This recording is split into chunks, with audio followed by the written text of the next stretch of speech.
Halo guys, jumpa lagi dengan saya Virus. Kali ini kita kembali membahas permasalahan dari CVT. Permasalahan yang saya bahas untuk semua jenis Matic. Nggak dikhususkan untuk Yamaha, Aerox, X-Ray, tapi untuk semua Matic pada umumnya permasalahannya ini sama. Ya, permasalahannya nggak jauh dari masalah gredeg. Tapi untuk pembahasan kali ini kita batasi di pembahasan apakah setelah pakai mangkok modifikasi yang bolong-bolong masih bisa timbul gredeg. Karena kan banyak yang klaim kalau udah pakai mangkok yang bolong-bolong modifikasian, itu motor Matic kita terhindar dari gredeg. Tapi pada kenyataannya, walaupun mangkok sudah dimodifikasi seperti ini, bolong-bolong gini ya, atau kita langsung pakai yang versi racing ya, ini dari Kawahara, dan bolongan-bolongan yang biasa aja ya, kayak gini nih, bolongannya cuma sedikit, tetap aja masih ada potensi gredeg. Bukan dari kualitas si mangkoknya yang jelek, atau karena si mangkok gandanya ini kotor, tapi ini lebih ke permasalahan di bagian kampas gandanya. Udah jelas ya, kalian juga udah pasti paham kalau pakai mangkok seperti ini untuk kotoran yang nempel di bagian sininya itu akan sangat sedikit, berbeda dengan mangkok yang masih standaran. Contohnya kayak gini nih. Ini kalau mangkoknya masih standaran, cenderung dia nanti masih banyak kotoran-kotoran yang nempel di sini yang bikin motor kita jadi gredeg ya. Karena si bekas gesekan kampas nempel di sini dan akan menimbulkan gredeg. Nah, itu yang disebabkan dari mangkoknya. Kalau kita bahas lagi, apakah masih bisa menimbulkan gredeg? Ya jelas masih bisa ya menimbulkan gredeg, penyebabnya dari bagian kampas ganda. Pembahasannya sebenarnya udah saya jelasin juga di video 2 bulan yang lalu pada saat saya melakukan penggantian kampas ganda M3 dan sekalian ganti dampernya lagi. Seperti ini nih dampernya. Nah, itu dia penyebab masalahnya. Dan pernah dialami oleh Yamaha X-Ray saya. Saya udah pakai yang Kawahara. Kurang kalah bagus kayak gimana ya. Modifannya kayak gini nih. Buatan pabrikan kayak gini, bolong-bolongnya seperti ini. Tapi tetap aja pada saat dipakai menimbulkan gredeg akibat dari kampas gandanya yang nggak buka bareng satu sama lain. Nah, ini nih kampas gandanya yang Kawahara juga nih di motor X-Ray saya. Ini kalau pakai atau dipakai di motor saya, dia udah pasti gredeg. Awalnya sih dia nggak bikin gredeg ya pada saat dipakai. Cuman kalau ketemu jalan macet, lama-lama dia jadi gredeg sendiri atau getar sendiri. Ini akibat dari bukaan kampas gandanya yang nggak berbarengan. Bisa disebabkan dari asnya yang macet atau dampernya yang rusak. Kita akan coba buka dulu ya. Kita liatin contoh yang di Yamaha X-Ride. Ini untuk motor lain pun teorinya sama ya.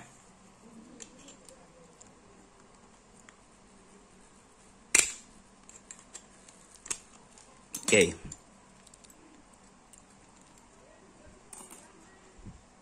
Nah, kayak gini guys. Dia agak seret si bagian sepatu kampasnya.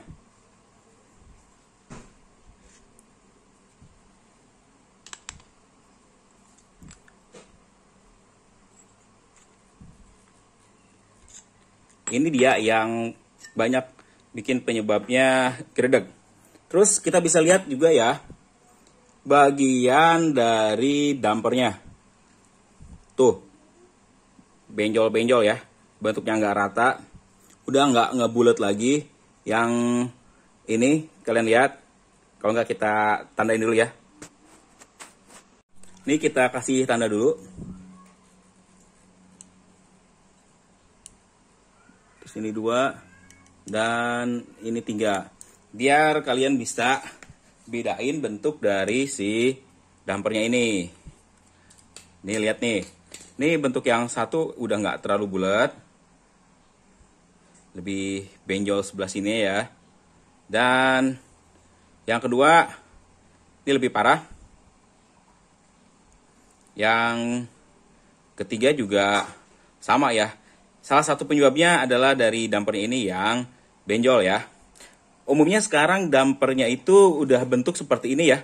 Beda dengan generasi Mio Karbu. Terus di Beat Karbu, Honda yang lama, si dampernya ini masih ada yang ringnya. Seperti pakai punya Mio. Sebentar, saya ambilin juga ya. Contohnya, mudah-mudahan masih ada stok. Oke, ini udah saya ambilin. Untungnya masih punya stok juga ya. Nah, yang Mio kan bentuknya itu seperti ini. Ini sama kayak punya Honda dulu ya. Kita buka aja satu.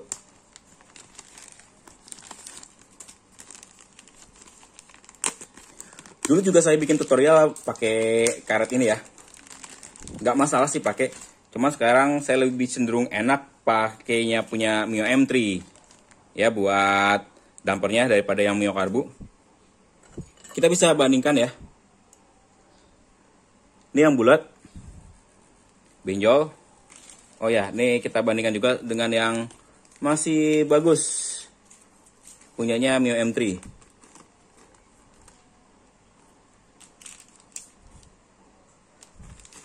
Nah, ini nih. Ini punyanya Mio M3.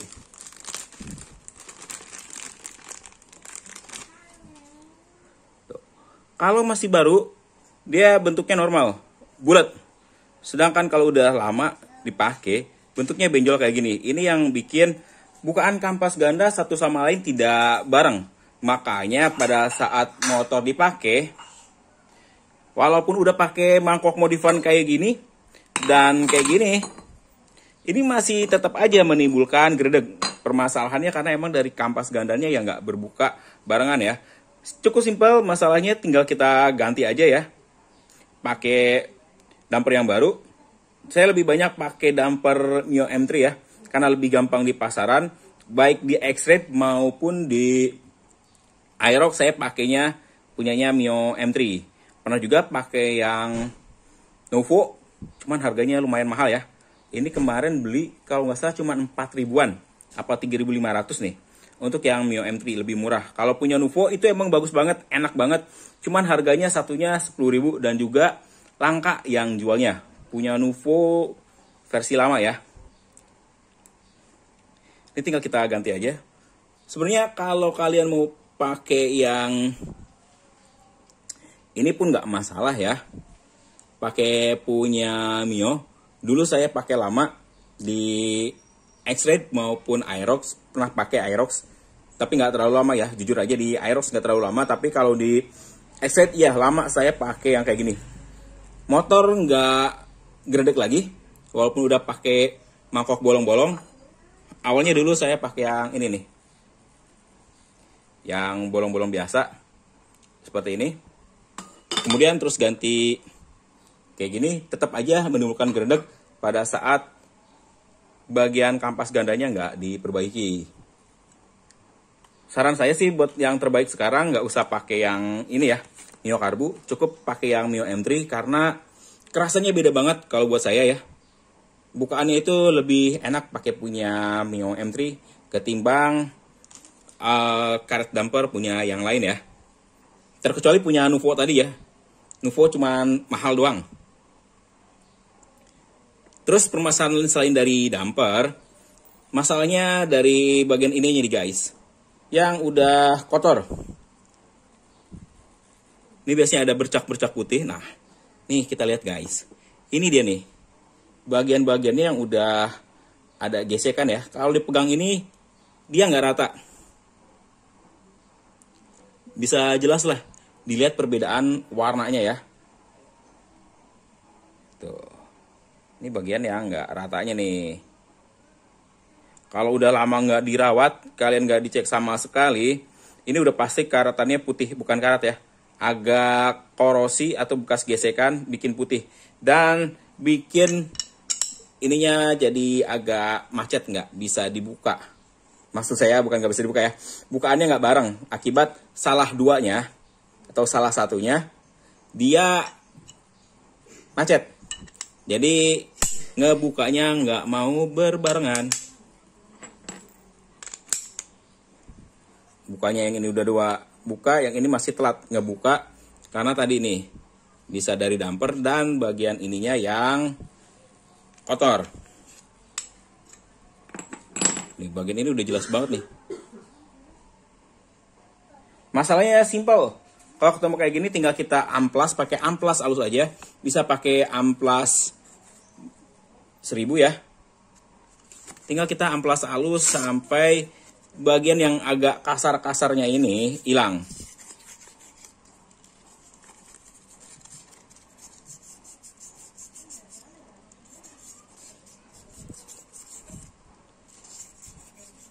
Nah seperti ini nih. Ini udah licin lagi nih.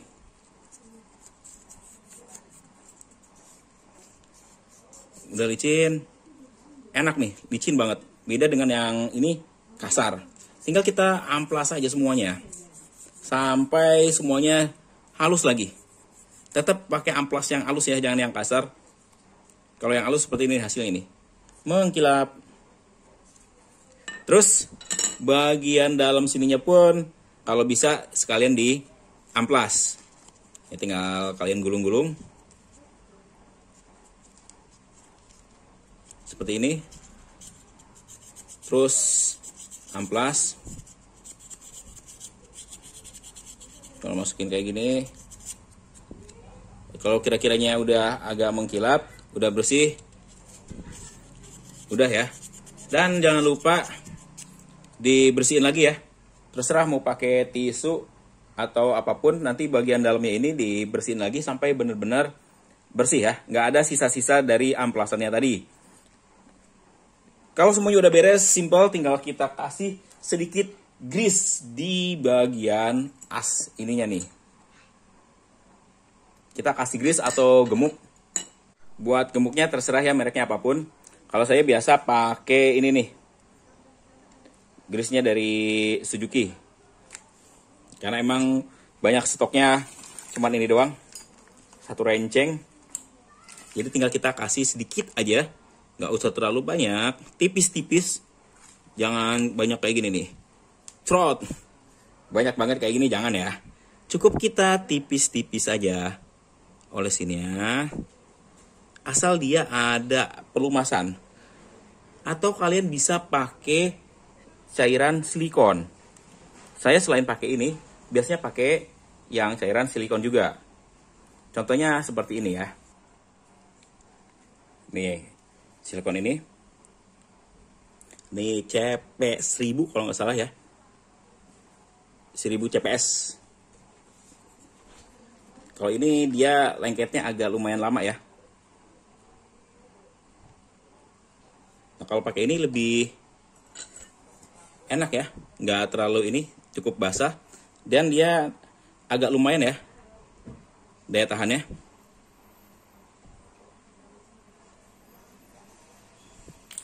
Kalau udah ya udah, tinggal kita masukin lagi.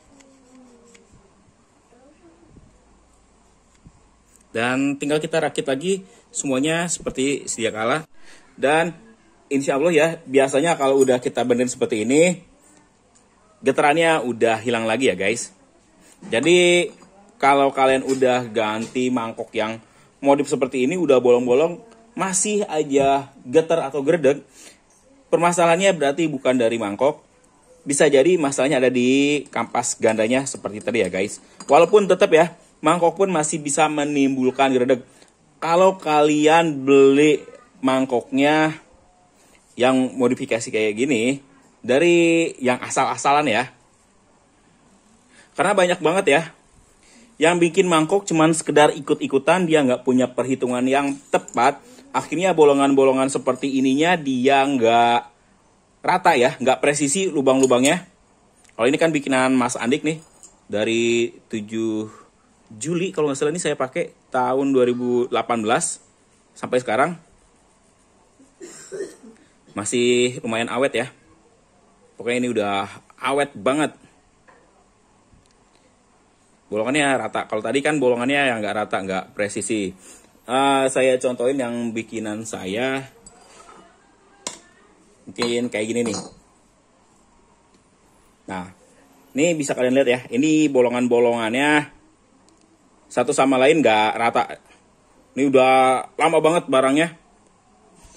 Bolongannya nggak rapi. Dari jarak sini, ini sama ininya nggak rata. Tuh, ini kan kalau kalian lihat, ini di tengah. Nah, ini yang nggak ke tengah. Ini adalah contoh yang nggak bagus ya. Salah satunya ini juga bisa jadi penyebab, terutama yang lebih penyebab getar dari mangkok yang bolong-bolong dari area sininya nih. Nggak balance, lubang-lubangnya nggak balance dan nggak rapi. Makanya begitu dipasang, pasti bakalan jadi getar, bukannya malah enak. Karena dia nggak presisi antara lubang yang satu dan yang lain. Kalau ini udah rapi banget ya, perhitungannya udah pasti pas lah. Kalau cuma sekedar ikut-ikutan asal-asalan tanpa perhitungan, terus dia jual, akhirnya menimbulkan masalah. Karena memang harus diakui ya, banyak banget kalau orang itu yang sekedar ikut-ikutan, dia nggak punya motornya, akhirnya cuma ngeliat-ngeliat doang, oh seperti itu, terus dicoba-coba tanpa perhitungan, itu yang bikin masalah. Jadi memang untuk masalah di CVT itu sebenarnya simple, asal kita mau cari solusinya. Permasalahan CVT udah banyak saya bahas ya di blog saya mulai dari tahun 2013. Untuk masalah getar ini dari semua penyebabnya dari A sampai Z mungkin ya. Itu banyak banget udah saya jelasin di blog saya. Tapi kebanyakan waktu itu saya bahas untuk di X-Ray saya aja. Cuman sekarang punyanya Aerox juga. Jadi ya sekitar X-Ray, Aerox atau Mio M3. Untuk motor Honda saya nggak punya ya. Jadi di video saya jarang banget atau mungkin hampir nggak ada ya saya bahas tentang motor Honda untuk di masalah CVT. Tapi untuk masalah CVT pada umumnya sama juga ya guys. Hampir nggak ada perbedaan sama sekali. Oke guys, cukup segitu dulu ya video kali ini. Mungkin ini udah terlalu panjang, tapi mudah-mudahan bisa dimengerti oleh kalian. Untuk mengatasi masalah kalau kalian udah ganti mangkok ganda yang udah modif-modifan kayak gini, tapi tetap getar, tadi udah saya kasih solusinya. Ini saya juga mau sekalian ganti nih, ganti dampernya. Dan kita rawat bagian asnya tadi ya guys. Oke guys, sampai jumpa lagi di video saya selanjutnya.